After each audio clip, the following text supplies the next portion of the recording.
This is Naked Mormonism. I pledge my life, all that I may have. I will strive to the utmost of my ability to be what you would want me to be. It's time to find the truth. And having set our hand to the plow, we will never look back until this work is finished. Where is the church heading? I have faith that the Constitution will be saved as prophesied by Joseph Smith. But it will not be saved in Washington.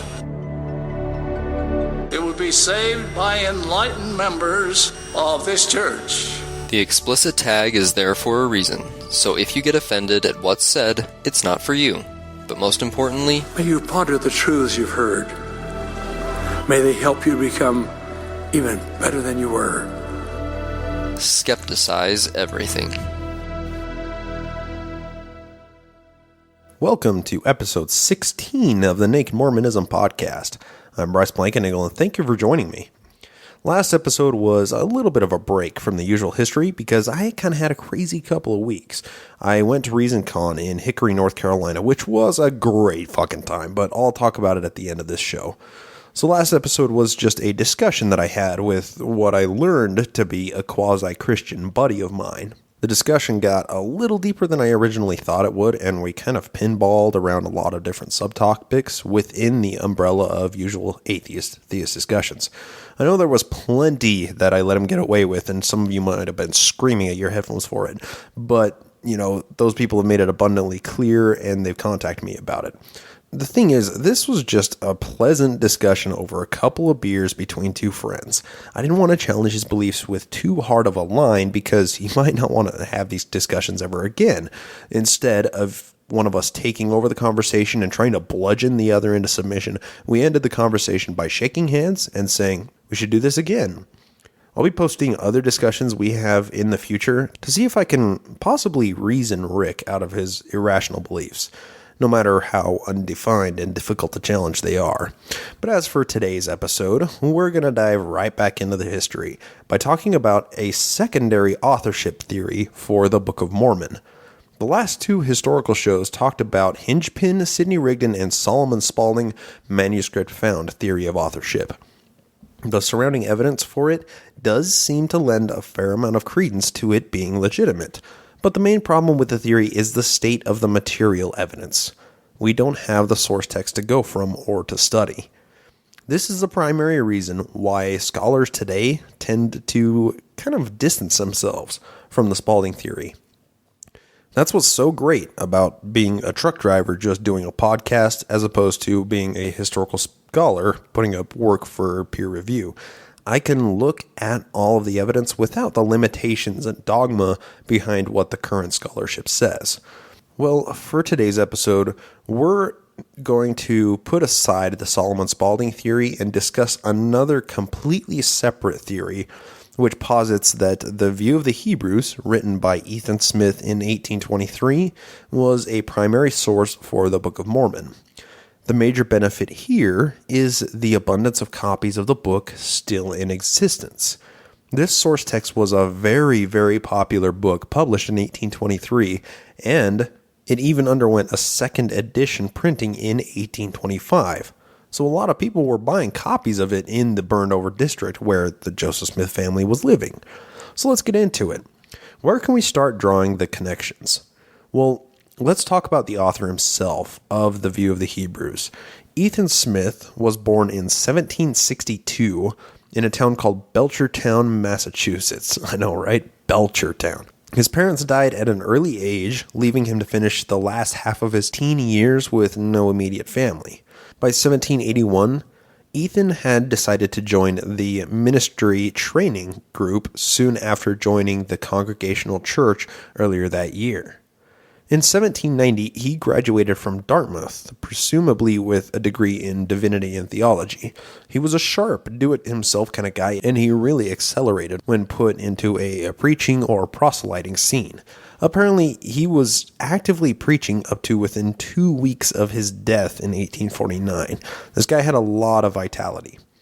So just a little aside here, Ethan was actually in the same starting class at Dartmouth as Solomon Spaulding was. This may be a mere coincidence, or maybe they were acquainted with each other or friends. It's tough to tell. Something that helps bolster this connection is the fact that Spaulding graduated in 1785 and became a preacher in 1787 of the Congregationalist Church in Windham, Connecticut. He was probably in Dartmouth's divinity program with Ethan Smith. Spaulding, for whatever reason, was capable of graduating 5 years sooner than Ethan. I'm not really certain if this connection does anything for us in the future, but it is worth pointing out right now because it does seem like kind of an odd coincidence.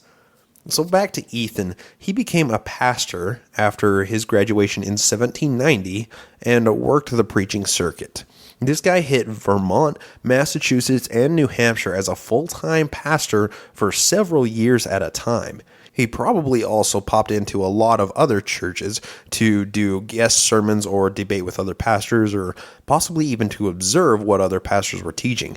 Needless to say, he was quite the good little Jesus whore. Really wanted to spread his Jesus seed to anybody that would welcome him. His tenure as pastor of the Pulteney, Vermont Congregationalist Church is the time frame that we are most concerned with, because this is the time block that he published the View of the Hebrews during. Specifically in 1823, when his first edition of the book came out, some very interesting things developed in the Joseph Smith timeline. The first point of connection that we need to plot is the Cowdery family. We know that they were related to the Smiths family, Joe being third cousins with Oliver Cowdery. We also have some evidence to suggest that the two families were in contact with each other, or at least physically near each other for a considerable amount of time before the Book of Mormon was published. Joe and Ollie Cowdung were a year and a half apart and shared a lot of common interests when it came to the theological lore and, of course, treasure hunting. And also a bit of personal apathy. They had a lot in common. Well, the fascinating thing here is the fact that Ethan Smith, the author of View of the Hebrews, was the pastor of the Congregationalist Church that the Cowdery family was attending in 1823 when he published the book. And coincidentally, we have Joe claiming to have found ancient golden plates that were buried in a hill in New York 101 days after the View of the Hebrews was published. This may seem like a minor coincidence, but once we get into the similarities, this may serve as a damning piece of evidence. So why don't we just talk about some similarities right now? The first and easiest to point to are the linguistic similarities. So let me read a few phrases that are found in View of the Hebrews and reference where they were in the Book of Mormon. This episode is going to have a lot of these comparisons, so hang in there because some of these might just blow your fucking mind. We have, in both books, curious workmanship. That's on View of the Hebrews, page 4, and Book of the Mormon, 1 Nephi 16, 18, Alma 37, and Ether 10. So that's just kind of the format those are going to be in. We have Hearts Burn with You in View of the Hebrews, and Hearts to Burn in Book of Mormon. Land of Liberty in both of them. Path of Duty in both of them. Fulfillment of His designs and accomplishment of His designs. Great numbers was in the View of the Hebrews and Book of Mormon, and greatness of their numbers was also in the Book of Mormon. Spiritual death was in both of them. Reckoning of time was in both of them. Now, this is just an introductory list of common phrases. You might hear those and say, well, those just sound like biblical phrases. But those are phrases that are found exclusively in those books that aren't found in the Bible. So these little linguistic cues are fun, but the themes throughout the book are what we really become interested in. So let's start with the premise and plot line of both books. The View of the Hebrews is a tome of pseudo-scholarly assertions and findings relating to the Native Americans. Let me back up for a second here. From the time that the New World was settled, people had been wondering where all of these natives that they were killing came from. A lot of theories were thrown around quite loosely. Some thought they were descended from like an exploratory crew of the ancient Roman Empire. Some people thought that they were once Vikings that had landed and settled. Many people thought that the Indians came across a theoretical land bridge between Alaska and Russia and had purely Asian heritage. These were all post-flood young Earth theories that conformed with Christianity, which attempt to explain where the natives came from. It turns out, in actuality, that the land or ice bridge through the Bering Strait is the most compelling theory from Asian nomadic tribes around 15,000 years ago about. That fits the evidence best. So one other prevailing and incorrect theory that was being thrown around at the time involved the pre-Jesus killing Jews coming over to settle, whether by land or ice bridge or by sailing. These theories were common topics of conversation among scholars and lay people alike. I think there was something exotic in their minds about the Native American God being the same God that the Protestant sects were worshiping in this newly settled America. That would make the natives ripe for conversion to Christianity, if they were just ancient Jews. Of course, once these people did try to proselyte to the Native Americans, they had very little success. By and large, the natives had no use for Yahweh or Jesus, as they were much more spiritual or pantheistic than Christianity would allow. So, they were slaughtered, literally by the millions. Smallpox was, of course, the biggest killer of the natives, but we also have to remember there were millions that were deliberately exterminated at gunpoint, because that was really the easiest way to deal with them.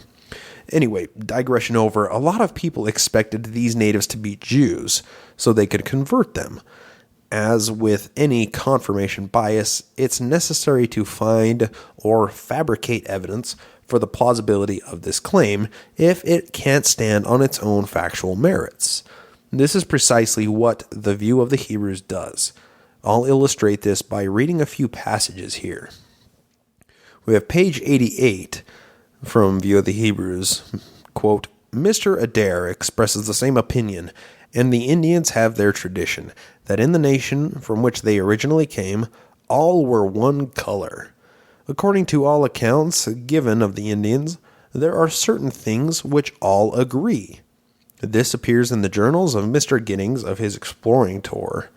The most distant and barbarous Indians agree in a variety of things with all other tribes. They have their great spirit, their high priests, their sacrificing when going to or returning from war, their religious dance, and their sacred little enclosure containing their most sacred things, though it be but a sack instead of an ark.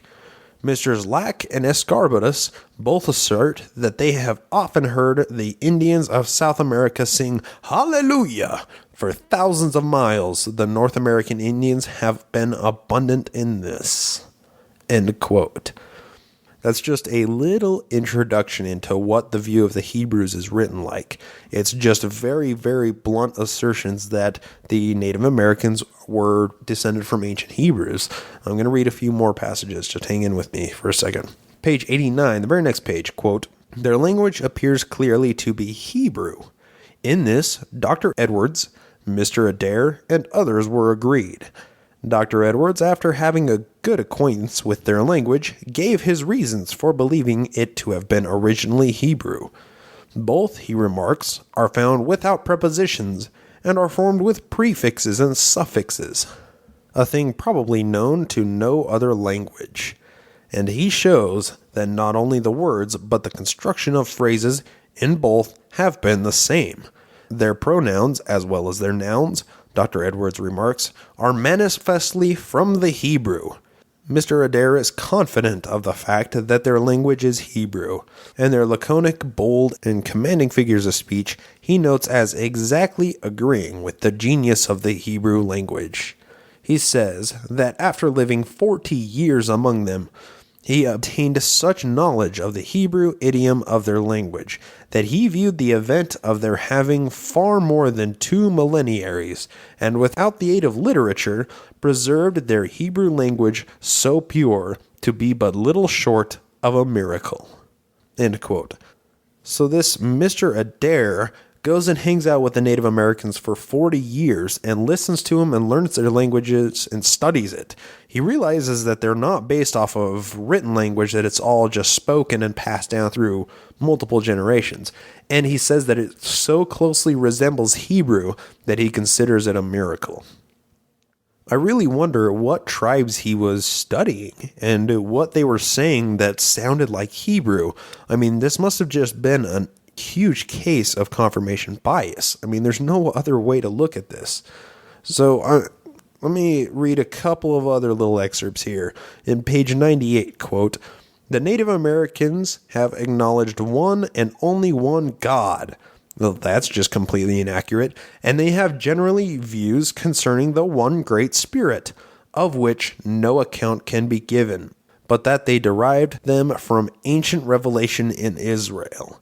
End quote. So this guy is saying that the Native Americans acknowledged that they were monotheistic when almost all the Native American tribes considered the universe to be run by a pantheon of gods. God of the wind, God of fire, God of water, God of so on and so forth. That's why they had so many rituals to the rain gods to bring rain for their crops and for, so many things. They were similar to the Israelites in the ritual aspect in finding things and worshiping gods that they can't seem to find any other logical explanation for. But I don't think that very many tribes really acknowledged having one great spirit. It was more just this pantheon. So I think that this is just more confirmation bias, or maybe he happened onto a couple of tribes. Maybe the Chickasaw, I don't know, thought that there was just one great spirit that ran everything, but it just seems like he's making these claims without actually backing them up. So let me continue on here. In page 172 we have, quote, "It is highly probable that the more civilized part of the tribes of Israel, after they settled in America, became wholly separated from the hunting and savage tribes of their brethren, that the latter lost the knowledge of their having descended from the same family, and with themselves, that the more civilized part continued for many centuries, that tremendous wars were frequent between them and their savage brethren, till the former became extinct." End quote. So does anybody that has read the Book of Mormon or listened to it, like on my Book of Mormon with Dave and Michael, do they recognize this from anywhere else? Does this seem familiar? We have the civilized tribe of Israel that settles, and then the hunting and savage tribes that were originally their brethren forget that they descended from the same family and then attack the more civilized tribes and exterminate them. Does anybody remember that happening once or like 4 times in the Book of Mormon? It just seems like a coincidence that I'm reading right from View of the Hebrews, a theme which recurs multiple times throughout the Book of Mormon. But the connections go deeper. Let me continue here. On page 217, quote, "Suppose a leading character in Israel, wherever they are, should find to have in his possession some biblical fragments of ancient Hebrew writing. This man dies, and it is buried with him in such a manner as to be preserved. Some people afterwards, removing the earth, discover this fragment and ascertain that it is an article of ancient Israel. Would such an incident be esteemed of weight?" End quote. Here Ethan Smith is setting up the reader of his book for a story that we're going to read in a second here. Basically, he's saying if we were to find somebody from Israel that was buried with fragments of ancient Hebrew writing that is pre-New World, that it was a native of the land, and we dig this up and find him, would this be something that would confirm what we're asserting here? These were simply incidents of confirmation bias alluding to the natives being ancient Hebrews. Now, I don't know how these people can make these claims, but they did. And it was actually a prevailing theory that was on a lot of people's minds at the time. Even Joe talked about Indians being buried with their treasure, and the spirit being the guardian of the treasure, of course. The natives that they were slaughtering by the millions fascinated the early settlers. So like I said earlier, I'm going to read a story here of confirmation bias, and what I'm going to read might be considered a huge catalyst for Joe claiming to know of a golden Bible that was buried in a hill awaiting translation. Near the end of View of the Hebrews, it gets into a small anecdote that might have a lot of weight behind it. It was pretty soon after this paragraph of setting you up for what we are about to read. It tells a story about a guy named Joseph Merrick, Esquire, who was a highly respectable character in the Church of Pittsfield and in the county as a minister of the church. Quote, Mr. Merrick gave the following account, that in 1815 he was leveling some ground under and near the old wood shed, standing on a place of his, situated on Indian Hill. He plowed and conveyed away old ships and earth to some depths, as the surface of the earth appeared uneven. After the work was done, walking over the place, he discovered, near where the earth had been dug the deepest, a kind of black strap, about 6 inches in length, and 1.5 in breadth, and something thicker than a draw leather of a harness. He perceived it had at each end a loop of some hard substance, probably for the purpose of carrying it. He conveyed it into his house and threw it in an old toolbox. He afterward found it thrown out of doors and again conveyed it to the box. After some time, he thought he would examine. He attempted to cut it and found it was hard as bone. He succeeded in cutting it open and found it was formed of pieces of thick raw hide, sewed and made watertight with the sinews of some animal, and in the fold it contained 4 folded layers of old parchment. These leaves were of a dark yellow, and contained some kind of writing. Some of the neighbors saw and examined them. One of these parchments they tore in pieces. The other 3 he saved, and delivered them to Mr. Sylvester Larned, a graduate then in town, who took them to Cambridge and had them examined. They were written in Hebrew with a pen, in plain and intelligible writing. End quote. So what happened is, this guy was plowing his field and happened to turn up a little black leather pouch. It was sealed with some kind of animal hide and ancient hardening technique, and required some effort to get into. So once Merrick broke it open, he found 4 pieces of yellowed leaves of old parchment, which contained Hebrew writing on them with a fairly modern pen. What he found was something used in Orthodox Judaism called the tefillin. It's even used today during modern Jewish rituals. Basically, it's a pouch that is worn on the inside bicep of the non-dominant arm. Leather straps that come off the pouch are wound all the way down the arm and then clutched in the hand. Then another pouch with the same verses is bound around the head and sits 2 fist widths above the tip of the nose. Seriously, I had no idea this was a fucking thing until I googled Jewish phylacteries, and the whole thing started making sense. Now, finding a pouch while plowing a field like this would obviously be confusing as hell to somebody who has no exposure to Hebrew, scholarly, or historical data at the time, but could also serve as confirmation bias for a person that presumes the Native American were actually ancient Hebrews. It turns out that Merrick was in the former, more ignorant camp and decided to send the pieces of parchment off to a scholar named Sylvester Larned, who in turn took them to Cambridge to be examined. And we're going to read his reply. Quote, the following is an extract of a letter sent to Mr. Merrick by Mr. Larned upon this subject.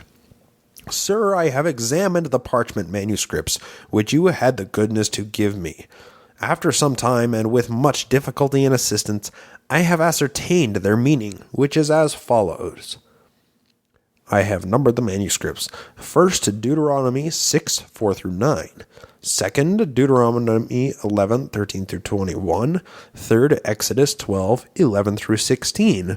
Feel free to look those up. It gives a little context as to why these scriptures specifically are in these Jewish tefillins.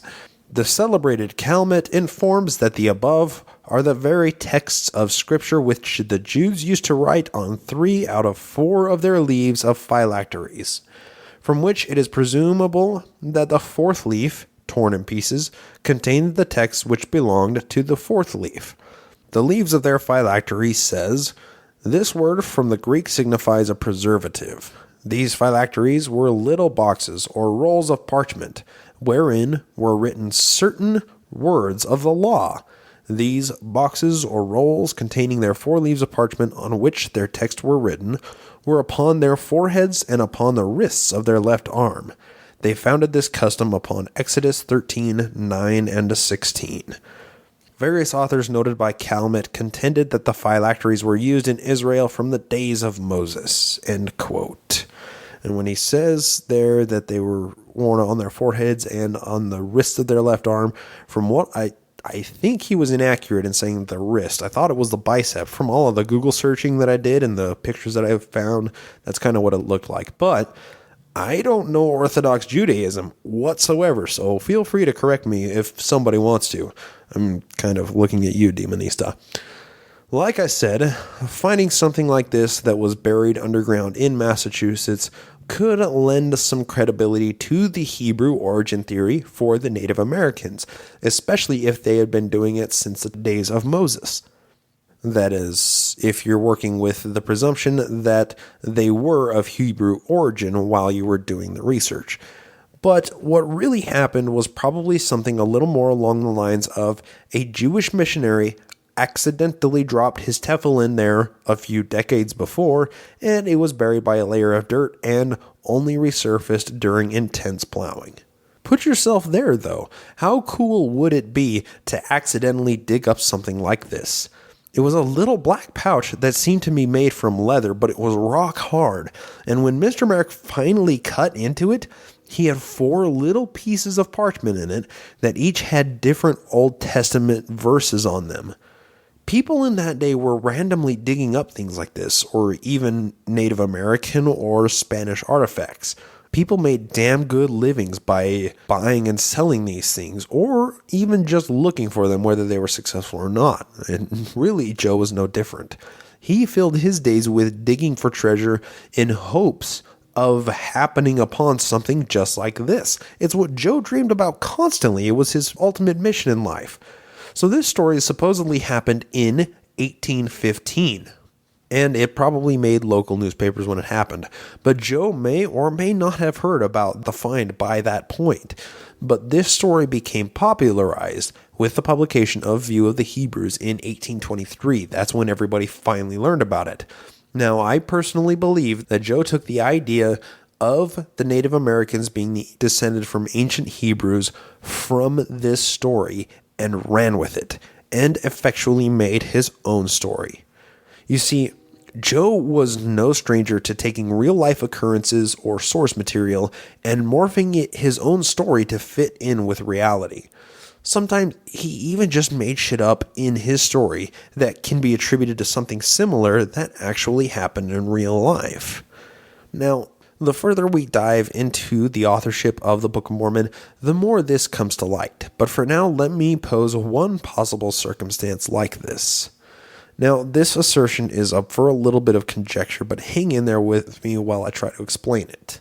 Authors tend to write about things that are going on in their life, or will project significant people in their life as an important character in the story they're creating.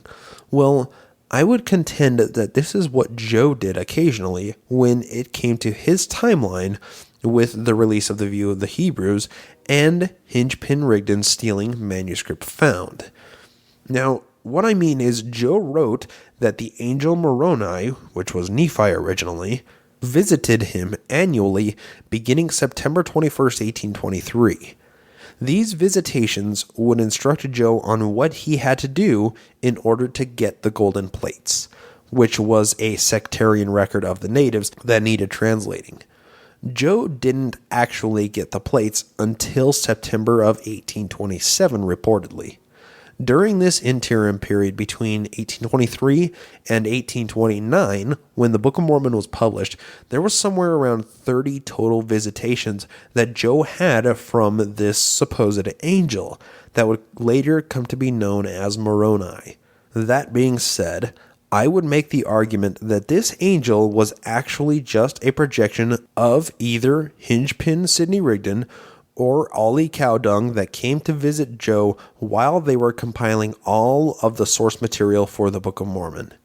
Each appearance of the angel brought Joe closer to translating and printing the Book of Mormon, which could be a nuanced way of saying each visitation was merely Hingepin Rigdon or Ollie Cow Dung showing up to talk with Joe about the book that they were all three compiling together.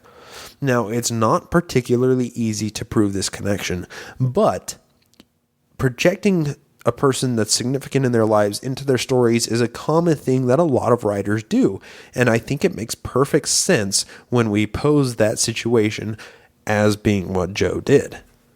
One thing that bolsters this claim, as well as the phylacteries being the source for the religious nature of the golden plates, is the timeline of Joe's own claims. Prior to the 1823 revelation of the angel, Joe had merely said he was going to find treasure of some sort buried in the ground. He was spending a lot of time with the whole treasure digging crew during this time. Now, once this 1823 visitation happened, the story completely changed. It morphed from being just digging for gold to digging for an ancient Hebrew record written on golden plates. This announcement was made a mere 101 days after Joe would have had access to the view of the Hebrews, and therefore it can be considered a plausible catalyst for the entire idea of digging up an ancient religious Hebrew text. It was Joe's dream to dig up something cool just like this farmer did while plowing. So he did, or at least he pretended that he did. Just as a little aside here, the story of the farmer finding these yellow leaves of religious phylacteries is one of the main pieces of this theory that Mormon scholars use to bolster the connection between the view of the Hebrews and Joe's claim about the yellow leaves of golden plates. But that's not the only piece of evidence that these scholars hang their hats on. Something that's quite interesting is the primary historian that did the research into the connections between View of the Hebrews and the Book of Mormon. He was actually one of the church's leading historians, and a member of the Quorum of the 70 in the leadership of the church at the time. The first scholar to really blow this theory up was Fawn Brody in No Man Knows My History, circa 1945. However, B.H. Roberts, who is the Mormon scholar that did all of the actual down and dirty research of it, was a prominent believing Mormon historian and decided to challenge Sister Brody's claims and kind of had a bit of a meltdown when it happened. This was written by B.H. Roberts as a conclusion to his exhaustive analysis of both books. He basically went to the church pleading for them to explain the connections between the two books. He wanted to know if there was something that the church was hiding about this connection between the two books, but unfortunately he died without ever having his curiosity truly satisfied. This is from B.H. Roberts himself, quote, "Did Ethan Smith's View of the Hebrews furnish structural material for Joseph Smith's Book of Mormon? It has been pointed out in these pages that there are many things in the former book that might well have suggested many major things in the other. Not a few things, merely one or two, or half a dozen, but many. And it is the fact of many things of similarity and the cumulative force of them that makes them so serious a menace to Joseph Smith's story of the Book of Mormon origins." End quote. So let's find out the connections that Roberts is talking about here that so haunted his faith in Joseph Smith. Now, keep in mind, this is from the head church historian, that was his calling, who was also a member of the Quorum of the 70s in the leadership at the time that he published his findings. It's clear that this is not an anti-Mormon source. So how this is set up is it's a graph, and on the left side it has different things that coincide in both books. And some of the categories have descriptors under them, so I'm just going to read them kind of fast off here. So we have the location of the publishing. The view of the Hebrews was in Pulteney, Vermont, Rutland County. And there's a secondary note on here. Oliver Cowdery, one of the Book of Mormon witnesses, lived in Pulteney when View of the Hebrews was published. And it doesn't specify there that Ethan Smith was the pastor of the church that the Cowdery family was attending at the time. The Book of Mormon was published in Sharon, Vermont, which is in Windsor County. And there's a side note, Windsor County is adjacent to Rutland County. That's just a little bit of a coincidence there. And then we have the destruction of Jerusalem is in both of them, the scattering of Israel, the restoration of the 10 tribes, Hebrews leave the old world for the new world. Now keep in mind, this is in both books very explicitly. Religion is a motivating factor for the migration. The migrations span a long journey. They encounter seas of many waters. Those are both quotes. The Americas were an uninhabited land. The settlers journey northward. They encounter a valley of a great river. Unity of the Hebrew race settle the land and are the ancestral origin of American Indians. That's one of the big parts. Hebrew is the origin of the Indian language. There's Egyptian hieroglyphs. Let's keep that in mind because Joseph Smith claimed over and over that he was translating from Reformed Egyptian hieroglyphs, which is not an actual thing. But that was, of course, in both of the books. Then we have the Lost Indian Records. Now, in View of the Hebrews, it talks about a set of yellow leaves that were buried in Indian Hill, and B.H. Roberts, the historian, noted that the leaves might be construed as gold.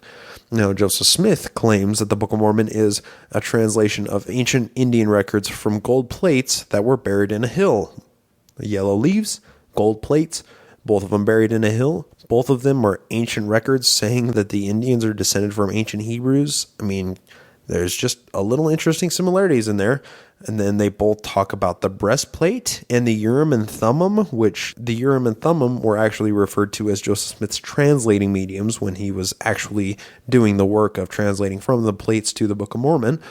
And we have in both of them, prophets are spiritually gifted men. They transmit generational records. The gospel of Jesus is preached in the Americas. This is an important part. They quote whole chapters of Isaiah.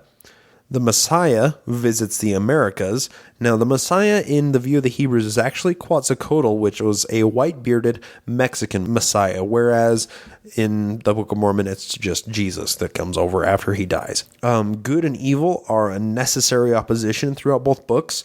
Generosity encouraged and pride denounced. In fact, communism is one of the recurring themes throughout the Book of Mormon. Polygamy is denounced multiple times in both of them. Idolatry and human sacrifice is in both of them. Sacred towers and high places. The Hebrews divide into two classes. One is civilized and the other is barbarous. The civilized tribe thrives in art, written language, metallurgy, and navigation. The government changes from monarchy to republic. In the Book of Mormon, it goes from a king to a system of theocratic judges. Civil and ecclesiastical power is united in the same person. That happens multiple times in both books. Long wars break out between the civilized and the barbarous tribes. Extensive military fortifications and observations, one of which is watchtowers. That's multiple places in both of them. The barbarous exterminate the civilized, and it discusses the United States as being the promised land. And then we have one of the last books in the Book of Mormon is Ether, and the author of the View of the Hebrews is Ethan.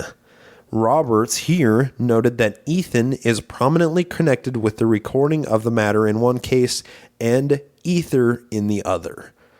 And the source for this was B.H. Roberts' book that he published, Studies of the Book of Mormon.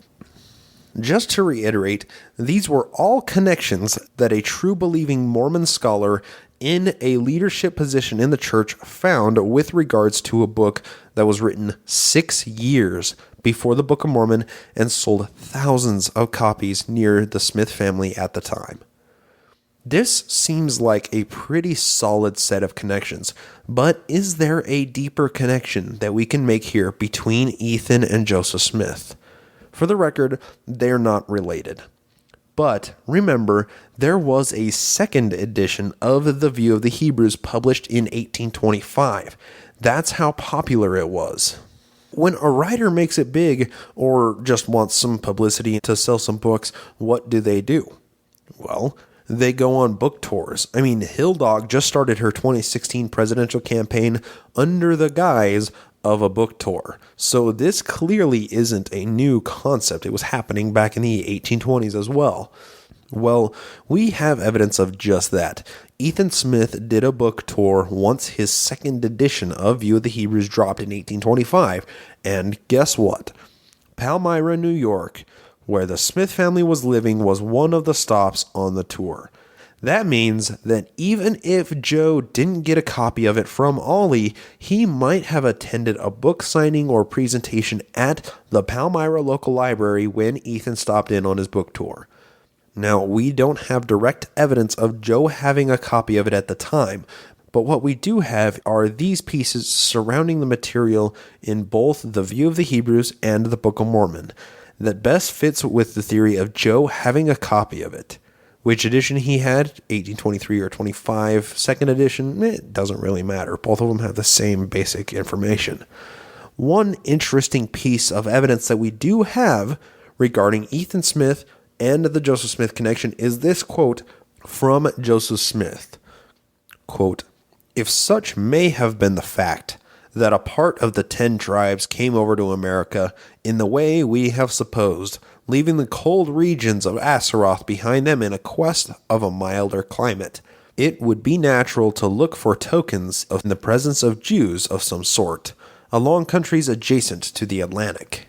In order to do this, we shall here make an extract from an able work, written exclusively on the subject of the 10 tribes having come from Asia by the way of Bering Strait, by the Reverend Ethan Smith, Pulteney, Vermont, who relates as follows." End quote.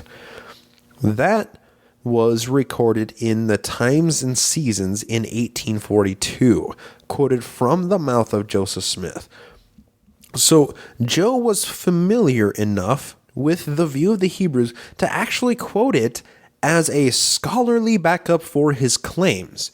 Now, whether he knew about the book before the Book of Mormon was authored is not something we can establish with certainty, but the pieces sure are falling together quite nicely, aren't they?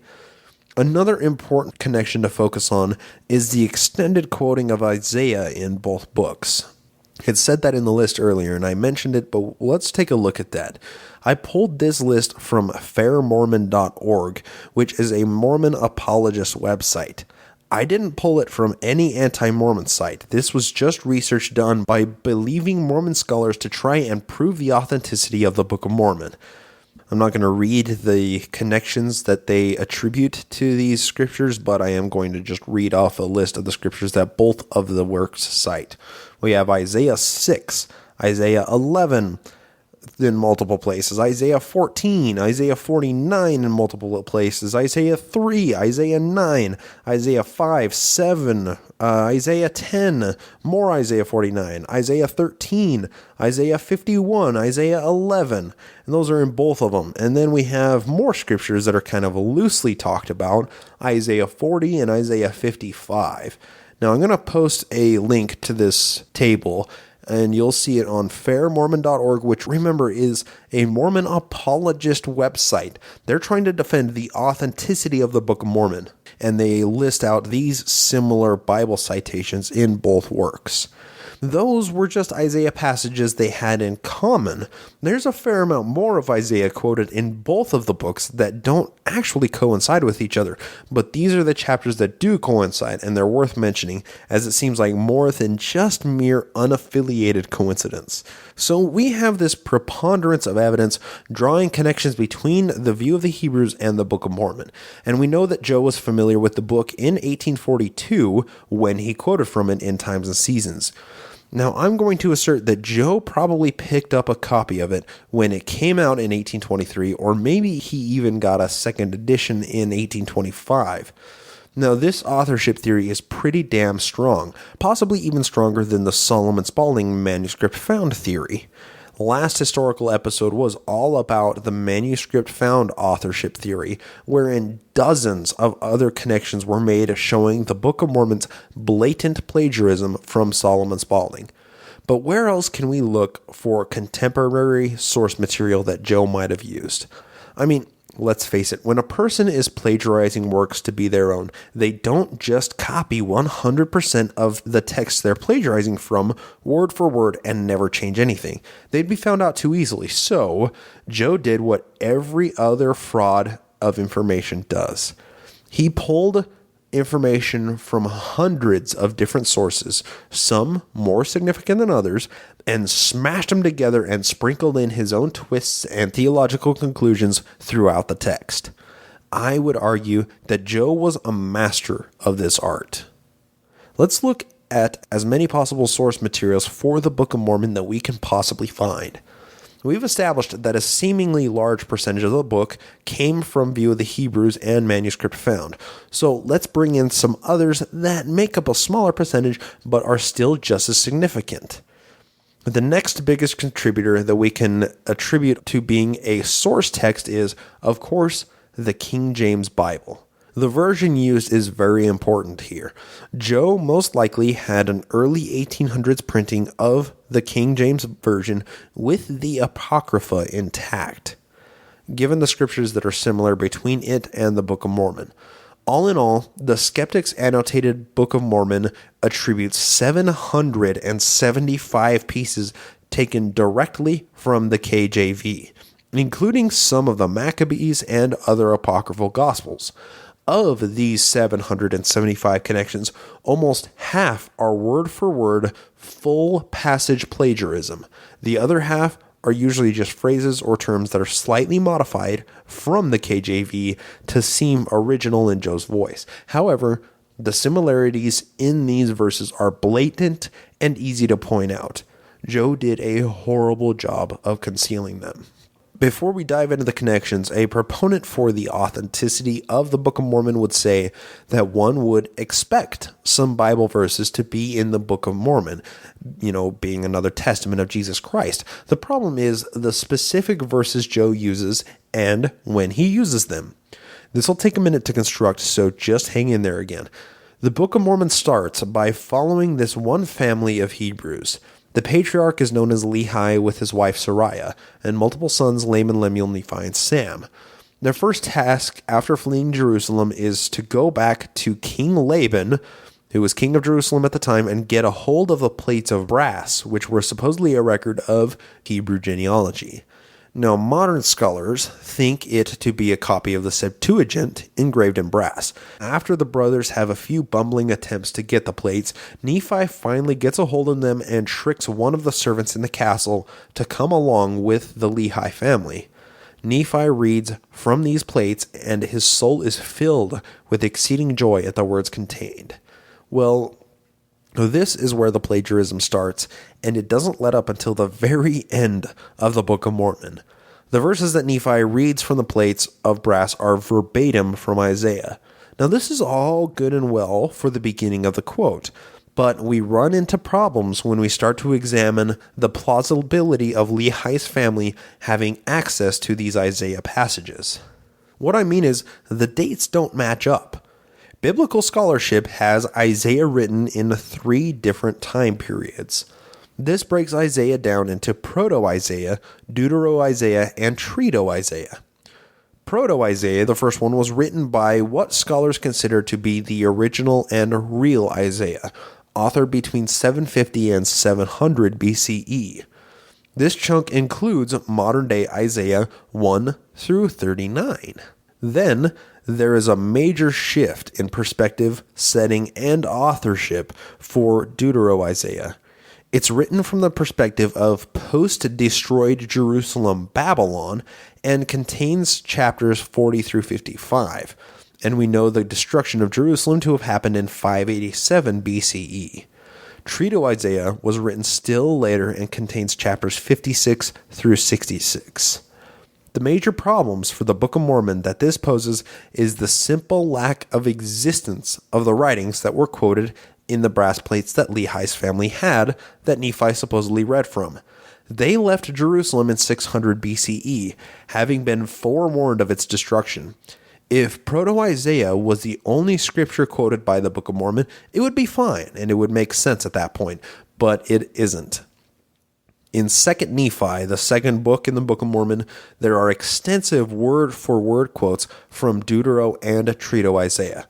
There is no possible way that the supposed plates of brass could have contained any of Isaiah after chapter 39, but it quotes all the way up to chapter 55. This is a major nail in the Book of Mormon's coffin. Now, one other thing to touch on concerning the plagiarism from Isaiah is the incorrect translation that's in the KJV Bible only, that somehow made it into the Book of Mormon. The original 1830 edition, in 2 Nephi 16:2, we have Joe using the word seraphims to describe a multitude of angels. Well, the correct pluralization for a single seraph is seraphim. By adding the S to seraphim, it becomes doubly pluralized. It's very similar to the Hebrew word for God, which is El, and then a pantheon of gods, or a plurality of gods, would be Elohim, which could be interpreted as a set of worldly judges. But you don't ever hear Elohims because that's ridiculous. Well, the same thing happened with seraphim, and seraphims.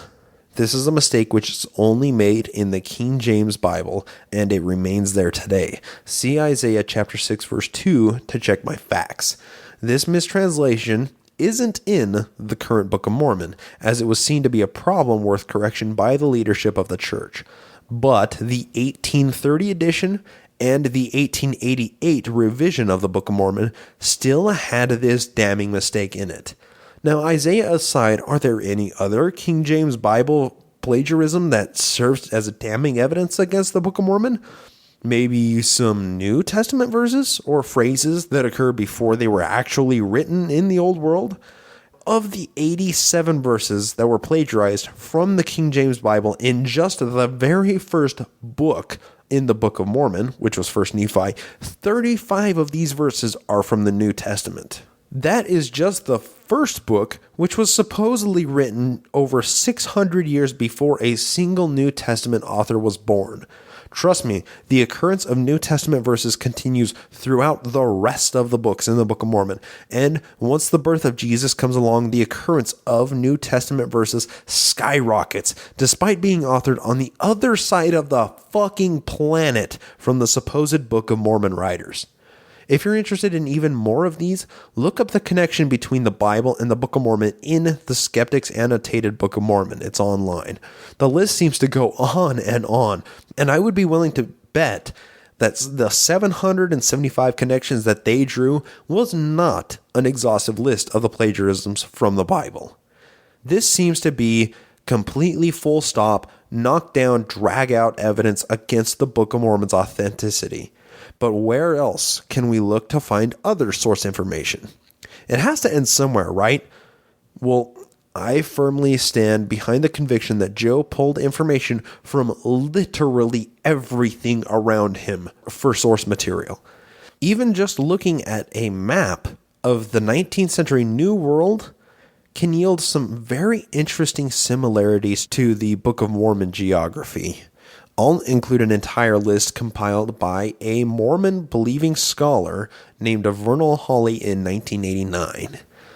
So how I'm going to do this is read the geographical feature that was on the 19th century map and then reflect it with what the derivation could be in the Book of Mormon geography. So it starts with St. Agath. In the Book of Mormon was Ogath. We have Alma and Valley of Alma, or there's multiple Almas in the Book of Mormon. Angola and Angola, Antrim versus Antum, Antioch versus Anti, Boaz versus Boaz, Connor versus Comner, St. Ephraim or Ephraim Hill, Helam and Helam, Jacobsburg, Jacobugath. Yes, Jacobugath is the name of a place in the Book of Mormon. We have Jerusalem in both of them, Jordan in both of them. In the New World, we have Kishkiminitas, and in the Book of Mormon, Kishkumen. We have Lehi Valley, and then Lehi in the Book of Mormon with a different spelling. We have Mantua and Manti, Monroe and Moroni, Minoa and Minon, Moraviantown and Morianton, Morin and Moron, Noah Lakes and Land of Noah, Oneida and then Oneida with a different spelling. We have Castle Oneida and Hill Oneida, Omer and Omner, Rama and Rama with an H added at the end, Ripple Lake and Waters of Ripley-Ancum. We have Sodom and Sidom, Shiloh and Shilom, Land of Midian, Tecumseh and Tenicum, and then of course we have the greatest name in the Book of Mormon, Teancum. Now, this is another list that was compiled before modern computing was integrated into textual or geographical studies. Now, I would wager to say that this isn't by any means exhaustive for these similar names, but it gives us some kind of concept of just how unoriginal the Book of Mormon geography and names really were. But this can't possibly be the complete list of source text for the Book of Mormon. There's still so much, seemingly, original content to account for. Well, hold on a minute, because I'm going to list a bunch of books that were popular at the time that have at least one parallel to content in the Book of Mormon. This list is taken from utlm.org, and it seems to be the most comprehensive one I can find. And of course, Sandra and Gerald Tanner are nice enough to tell the similarities of each book with respect to the Book of Mormon after it lists the author, title, and publishing date of the book that they're calling into reference. So starting off alphabetically, we have James Adair in the History of the American Indians, published 1775. Adair's evidence for the Indian Israelite theory consists of 23 parallels between Indian and Jewish customs. For example, he claims the Indians spoke a corrupt form of Hebrew, honored the Jewish Sabbath, performed circumcision, and offered animal sacrifice. And we have Elias Boudinot, A Star in the West, or a humble attempt to discover the long-lost 10 tribes of Israel, published 1816. He relies heavily on evidences compiled by James Adair. He also mentions the Indians' lost Book of God. Oh, these are awful tantalizing. Then we have Edmund Burke, An Account of the European Settlements in America, published 1758. And there are many editions, including one that was in 1808. Now, it mentions the Mexican and Peruvian temples that were considered the settlements for the Lamanites and Nephites. We have David Cusick, Sketches of the Ancient History of the Six Nations, published 1827. It records Indian fables, which he believes support the mound builder myth. One fable, for example, speaks of the descendants of two brothers continually at war with the other until one group is finally destroyed in North America. Does any of this ring a fucking bell?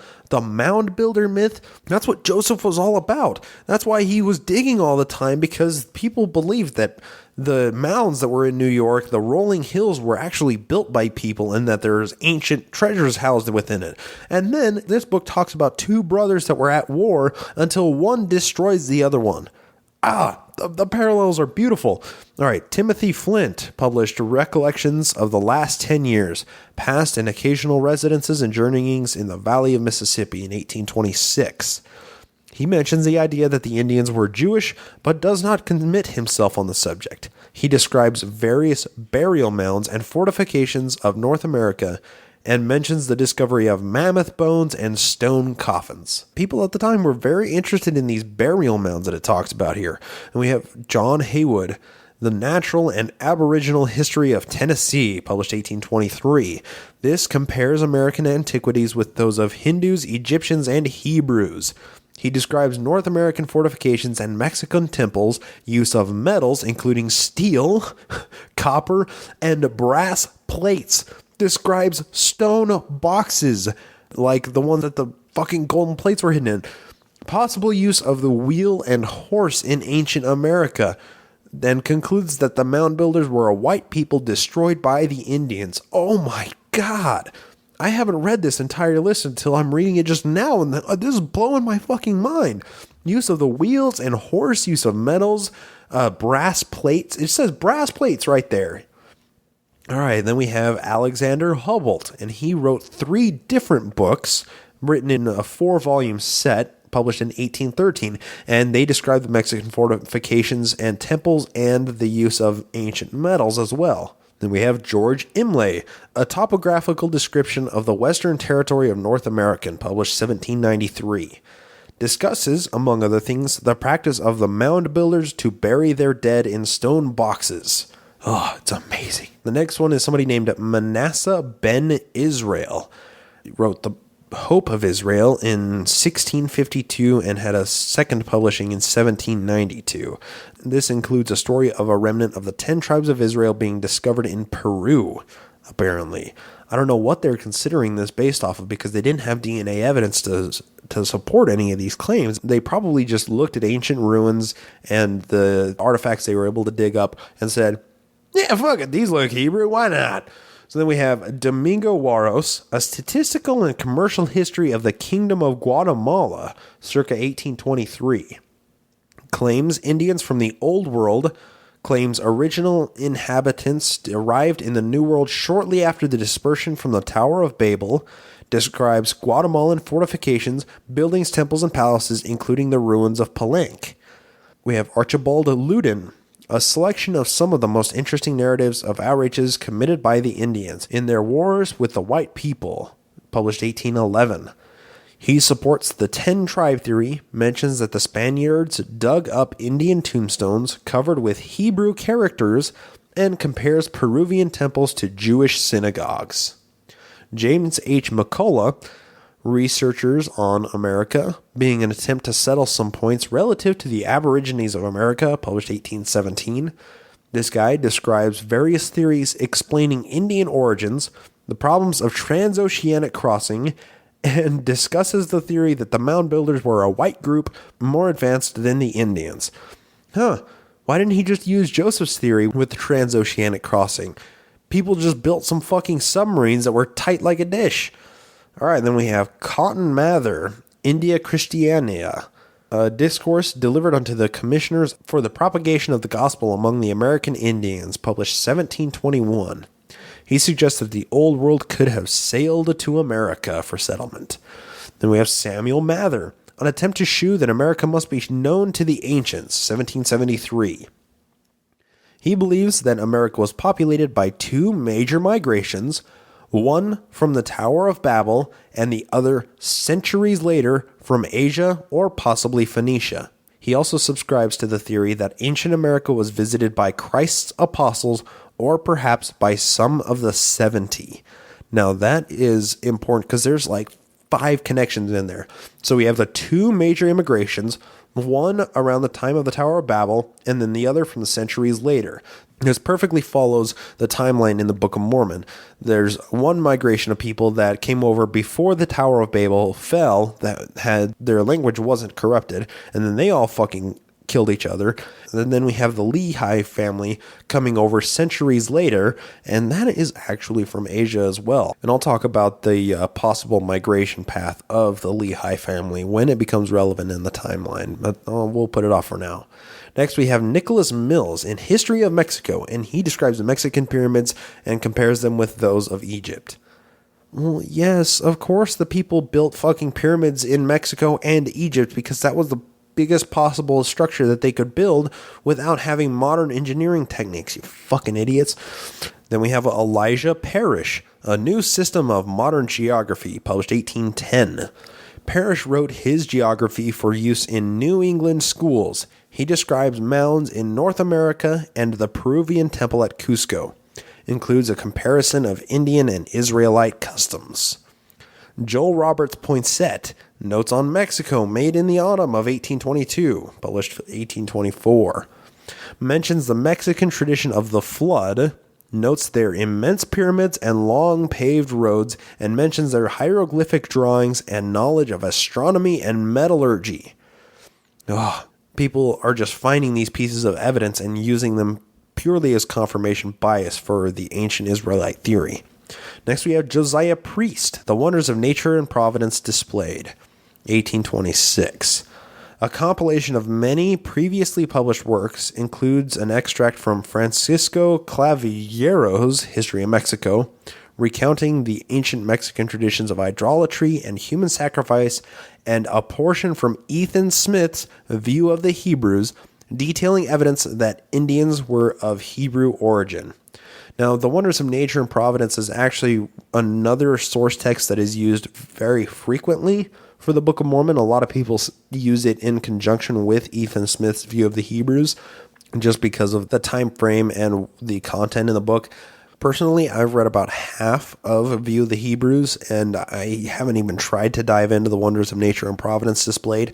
I would like to find out what's in both of them, but honestly, I have to move on with my research to get on further episodes. But I'm sure there's a lot of interesting connections that I didn't really get my mind wrapped around that are buried deeper into the text. Next on our list, we have Antonio del Rio, and he wrote Description of the Ruins of an Ancient City Discovered near Palenque, 1822. Rio describes various ruins at Palenque, includes plates of some of the structures, several Mayan codices. He suggests that the ancient Americans came by sea. He also mentions that the tradition of an eclipse in AD 34, and speculates that the Mexican god Quetzalcoatl was St. Thomas preaching the gospel in ancient America. And then, of course, Quetzalcoatl is a hearkening back to Ethan Smith's claim that Quetzalcoatl was the Mexican Messiah that showed up, that has some sort of analog to the Book of Mormon and Jesus showing up.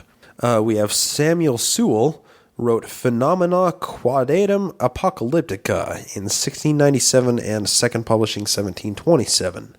He suggests that the Indians are Israelites, that America might be the place of the New Jerusalem, and that other sheep mentioned in John 10:16 are the American Indians.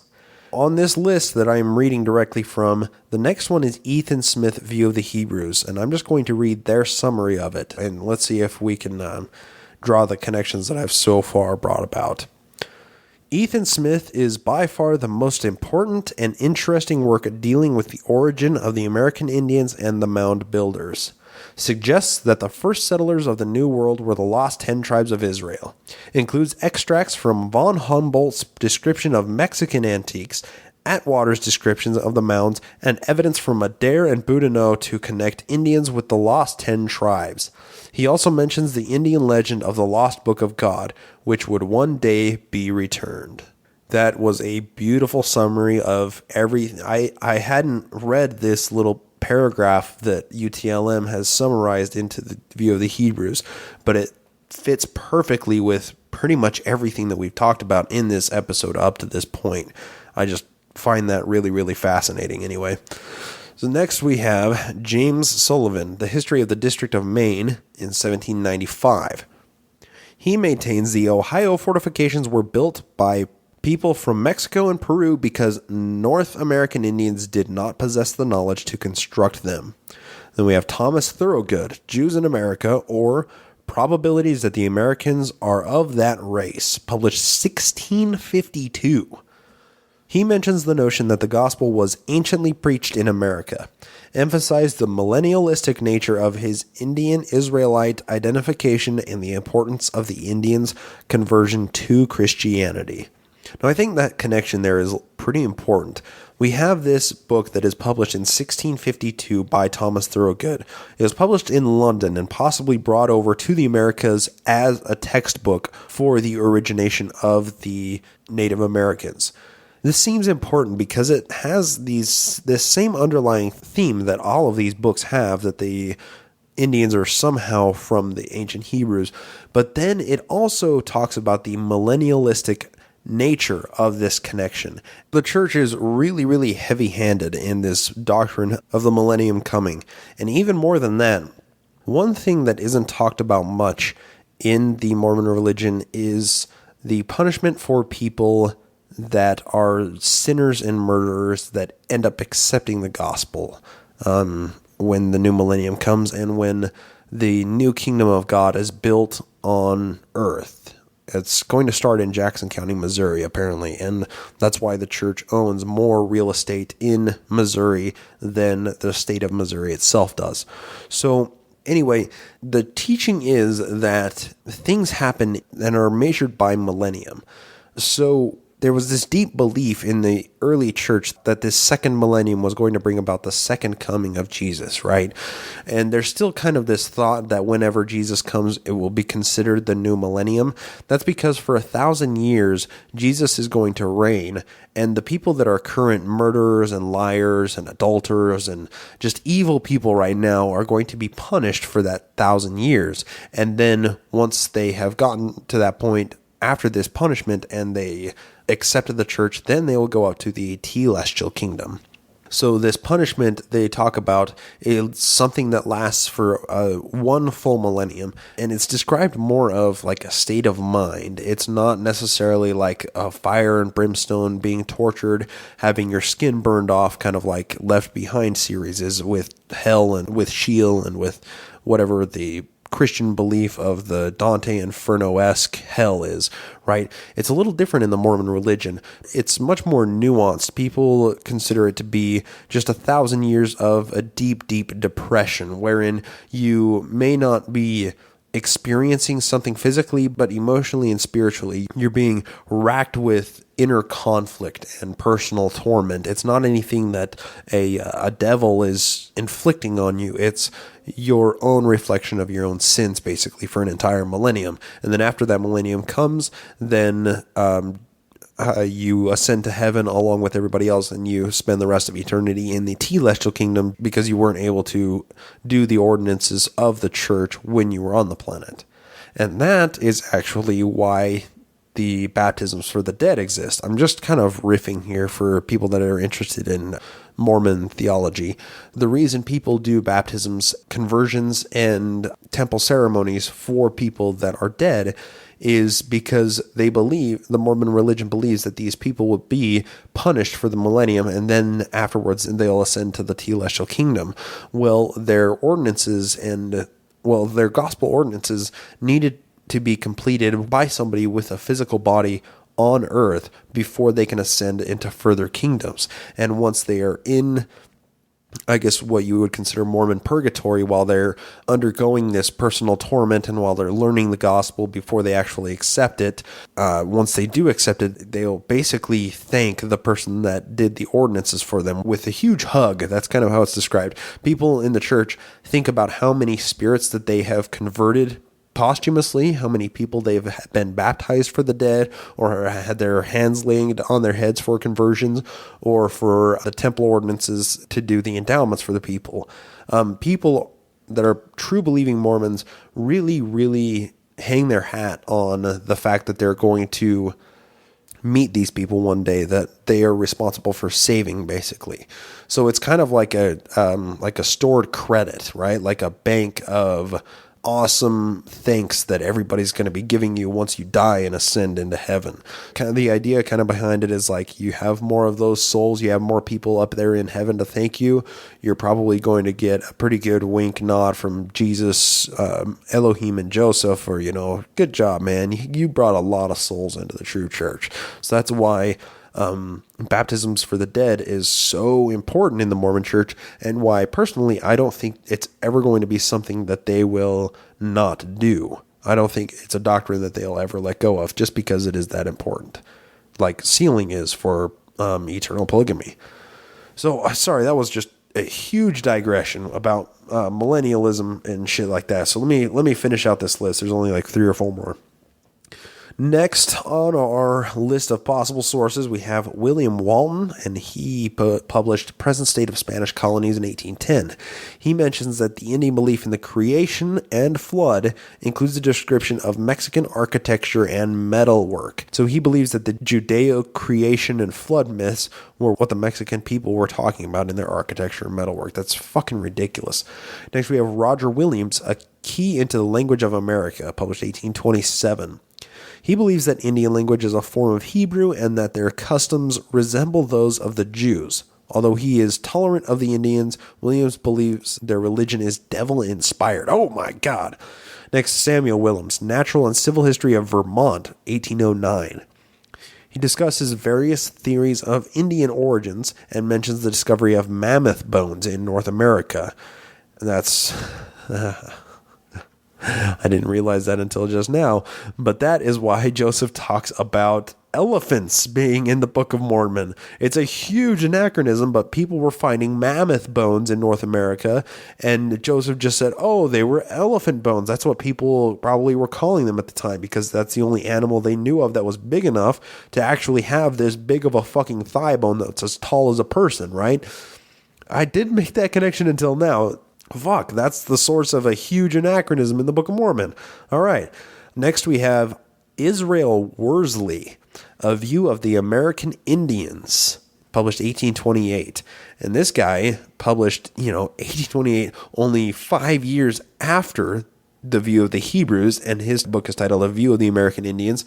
It says that he relies heavily on Ethan Smith's view of the Hebrews. He believes the mound builders had been destroyed by the Indians. He mentions the discovery of large stone crosses in Central America and records the Indian tradition of a lost book of God. These themes that we keep seeing pop up, the lost book of God, the mound builders, the stone crosses, the Judeo or Christian worshiping rituals for the Native Americans, these things were talked about, and these were common topics of conversation between people during the day. People just talked about stuff like this. So Joseph's book, hang on, let me, I can't finish. Let me just finish the list here and I'll get back to it. So John Yates and Joseph Moulton published History of the State of New York, and that was in 1824. And they describe mounds and fortifications in their state and neighboring states, as well as the ruins of an ancient city near Palenque. According to them, these mounds, part of a great chain running down through Mexico and into South America, were built by a separate race of white-skinned people who were destroyed by the Indians. They mention the discovery of hieroglyphic writing and mammoth bones, and include reports that Indians in certain locales possessed the signs and tokens of Freemasonry. Oh, there was the first one that introduced Freemasonry. I had no idea. That was published fucking a year after The View of the Hebrews was published, and it was History of the State of New York published in New York. It was probably used as a textbook when Joe was off and on going to school in the 1820s. And it talks about mammoth bones, so ancient elephants. It talks about hieroglyphic writing that could have been ancient Egyptian, but they didn't know. It talks about ancient ruins of a city near Palenque, which is just all of the Native American ancient ruins that Joe loved to talk about. And then it talks about people that Indians in the area had tokens, possessed the signs and tokens of Freemasonry. Oh, it's beautiful. Is it starting to seem like the Book of Mormon wasn't quite as original as we once thought it was? Let's be honest here. I don't think there's any possible way that Joe could have read all of those books just to fabricate, a single story that he called the Book of Mormon. But seeing all these books that were published years, some of them centuries before the Book of Mormon, and were all available to Joe through the local library that all had these same underlying themes as the Book of Mormon had, just goes to show how popular all of these ideas were. A lot of people thought that the Native Americans were ancient Jews that somehow made their way to the American continents and populated them.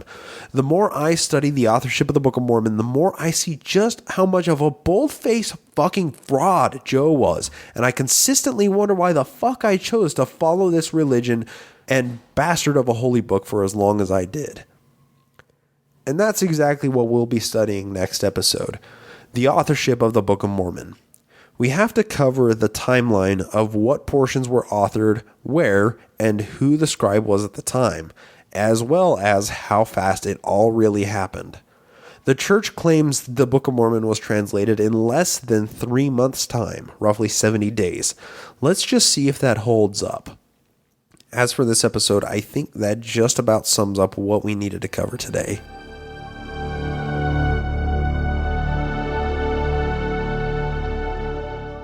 I did have a few things to get to. First off, it looks like Tor from episode 14 just wasn't happy being a Nemo adolescent rebel. Nope, he wanted to take his endarkenment to the next level and become our newest Nemo apostate. Thank you, Tor, for being this week's best and most awesomest supporter of the show. Not everybody has what it takes to become an apostate, but Tor has distinguished himself above the rest of the delinquents and rebels, and will be known as the most gracious Nemo apostate this week. So thank you for your unholy support, Mr. Tor. I'm sorry, I'm a fucking child. I just like saying that name. So that was all I had for Patreon shoutouts this episode. But I did have one person to thank for a very handsome PayPal donation. Jay initially set up to be the second of 4 of the biggest contributors on Patreon, but decided to simply donate a large sum up front and downgrade his patronage to Nemo Demonhood. I really can't express how much I appreciate the lump sum donation in addition to the continued support. Jay, you're a fucking badass. So rather than make up a translation story for him, I'm just going to post his real translation story from Believing Mormon to Apostate in the form of a discussion that he and I had. Or check the regular download list for the edited version of this discussion. You should be able to find it next week. And if you're a Patreon, you should receive an email with a link to the entire discussion unedited for your listening pleasure. The uncut conversation on Patreon gets a lot more deep and personal for both of us, and it's almost an hour longer. So if you want to hear 2 ex-Mormons talk about their lives in the church and other random atheist topics, sign up at patreon.com/nakedmormonism to get access to extra content and unedited discussions. So one last shout out that I had to give was to Demonista for running the Facebook and Twitter pages. If you like crazy Mormon history but just can't get enough during this show, check out the Facebook or Twitter for tons of other articles and research about the church. She posts way more on there than what I can keep up with, and the whole Nemo community is getting bigger and more lively all the time. So really, thank you for all of your work with the pages, Demonista. Also, if you want to post on the page but don't want the post to show up in your feed, send a private message to the Facebook page and you'll get an invite to the Nemo private group. It's pretty small at the moment, but I would love to see it become a thriving community for people that want to talk about crazy Mormon shit but don't want to be outed on their Facebook. So that was pretty much it. One other thing that I wanted to wrap up before closing today's episode was ReasonCon. I know everybody has probably heard a lot of their favorite podcasts talking about ReasonCon and how awesome it was. And you know what? I got to add my voice to it too, because it was the fucking bomb diggity bomb. Honestly, this was the first convention that I've ever been to of any atheist or podcasting or any convention anywhere. I've been to a gun show before, but that was it. Seriously, this was as awesome as it could have possibly been. All of the speakers that were there were just so amazing. I mean, let me just summarize. Okay, so Friday night I got there and I went to this VIP dinner wherein Noah and Heath from The Scathing Atheist proceeded to roast God and many other prominent people in the community that were all sitting there and being roasted and roasting back at the same time. And the re-roast ended up being Eli Bosnick, which is the dude that helps them do their movie reviews. So the re-roast was fucking amazing. Just some of the things that Eli said to people there, There were a couple of times that everybody was just speechless for a second. Nobody was like, there were a few things that he said that everybody just stopped before they started laughing and applauding what he was saying, because it was so egregious and horrible and just hilarious and just distasteful and beautiful and artistic. I absolutely loved that. So then I ended up hanging out the rest of the night with Dave and Michael with My Book of Mormon, Cognitive Dissonance guys, Scathing Atheist, and then there's just a couple of other random people that were coming by and hanging out. I ended up meeting a bunch of people there. I met Bobby C. and Miss Ashley with No Religion Required and hung out or just spoke with them for a little while and bought Miss Ashley a drink with a drink coupon. I think she liked it. And took a picture, and I was tagged on Facebook with that.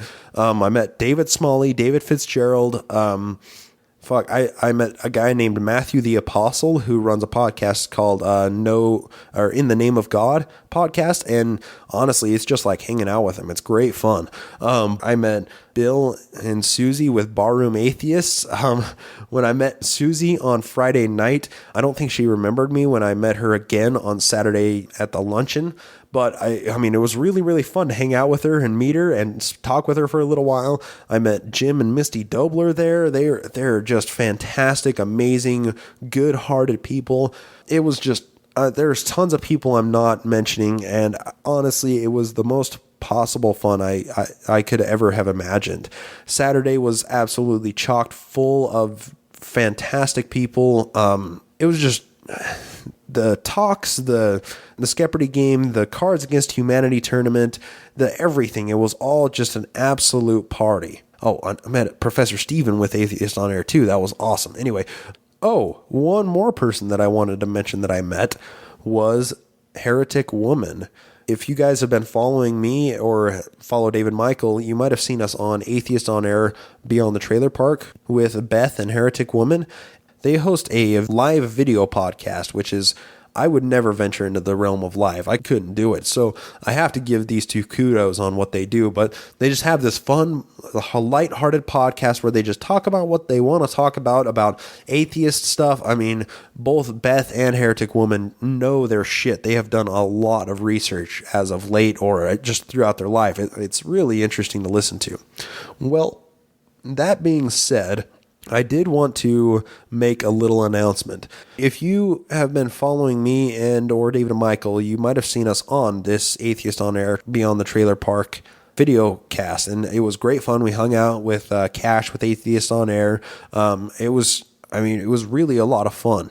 So check that out. It was a really fun episode to do, and I might as well announce this, but May 11th, which is coming up in a few days from when this is released, I am going to be on that show again, as it's planned, with David Michael, and there's actually going to be an ex-Mormon woman on there that we're going to try and get a female perspective of it, because let's face it, last time with Cash and I, it was all just ex-Mormon man perspective for what we were talking about, and we just kind of wanted to get a female perspective on it, because women are treated a lot differently in the church, and I've been talking to her a little bit here and there, and it sounds like it's going to be a really, really fun interview, and I think she's excited to do it too. So look for that. The plan is that that's going to be happening in the next few days here. I'm not sure if that'll actually go through or not, so I might be making this announcement a little too early, but just be ready to check that out. And that's pretty much it. That was my ReasonCon. It was an absolute alcohol-fueled party of awesomeness, of just meeting tons of people and having a great time. So to all the people that I saw and talked with and hung out with at ReasonCon, I just want to say thank you. Thanks for talking with me, having fun, having a conversation. I mean, there were groups of people that I would just walk up and say, hey, what are you talking about? Or, hey, you should check out my show, or just all kinds of stuff. And it's fun. That's a lot of fun. And I will say, so there was one time that I was standing next to David Michael, and somebody came up and pointed at me and said, Blankenagel, right? And I looked at him, I'm like, yeah, that's me. And he said, I listened to your show. And it was just like, oh my fucking God, somebody just fucking recognized me. That's never happened. What is going on here? So seriously, I can't describe how awesome ReasonCon was. Just, if anybody ever has a chance to go to a convention like this, do it. If anybody has a chance to go to ReasonCon 3 2016, go. You have to go. I'm going as soon as the tickets go on sale. I'm getting mine. It was an absolute party. I wouldn't trade it for the world. So everybody that I talked to, just thanks. It was fun. There's not much more I can say. That was great. To the people whose motel room I came and hung out in on Saturday night / Sunday morning, you know who you are. Thank you, and I hope everything's going well, because it was really fun hanging out with you two, and I just really enjoyed it. So that's just an extra little aside there. I guess that's it. There's tons of stuff that I'm leaving out with Reason Con, but it was the best convention ever. So that's all I have for today's episode. So I'll talk at you again here on the Naked Mormonism podcast.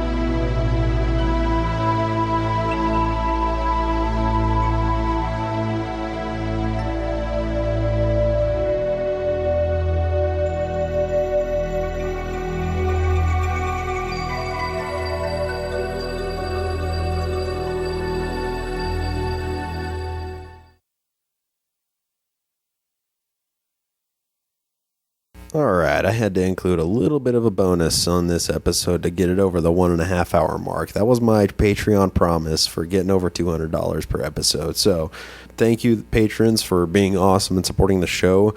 Your continued patronage really helps to ensure that I'm motivated to keep producing episodes like this. So, I did want to talk a little bit about Freemasonry here. In one of the connections that I read in that list from utlm.org, the very last book that was made reference to said something about Freemasonry. Well, I wanted to mention one of the biggest connections that Joseph had to Freemasonry was his, basically his death cry. So without giving too many details or setting the scene too much, just as Joseph was about to be shot, he pulled out a pistol and shoved it through the door and fired all 5 rounds that the pistol had and killed 2 people and wounded 1 other person.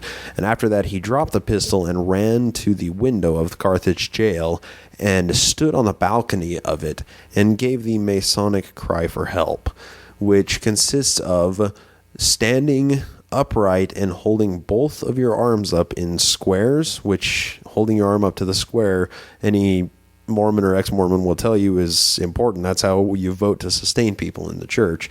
So that's what Joseph did. He opened the doors to the balcony and stood there and put his arms up to the square and said, "O Lord, my God," and was shot, and then fell to the ground below him and was executed by the mob. The Masonic cry for help is, "O Lord, my God, is there no help for the widow's son?" And the recorded history doesn't include "is there no help for the widow's son?" But it was quite an odd coincidence that he was standing on the balcony holding his arms up to the square, and he cried the first part of the Masonic cry, and he was known to be a master Mason at this time. So when I was freaking out about the connection to the Freemasonry, this is why. Because Joe initially was an anti-Mason, and that's a theme that runs throughout the Book of Mormon against the secret combinations that it talks about and how evil these secret combinations are. That's referring to Freemasonry in the time because they were politically feared by most people. They were like the New World Order of the 1830s, right? So Joseph included that into his Book of Mormon, but later on became a Master Mason after his brother Hiram became a Master Mason. I just find the coincidence odd that a book that he had access to at the time was talking about Freemasonry, and he gave this cry. That was just a little extra that I had to add. Now the episode's over an hour and a half. I'll talk at you later.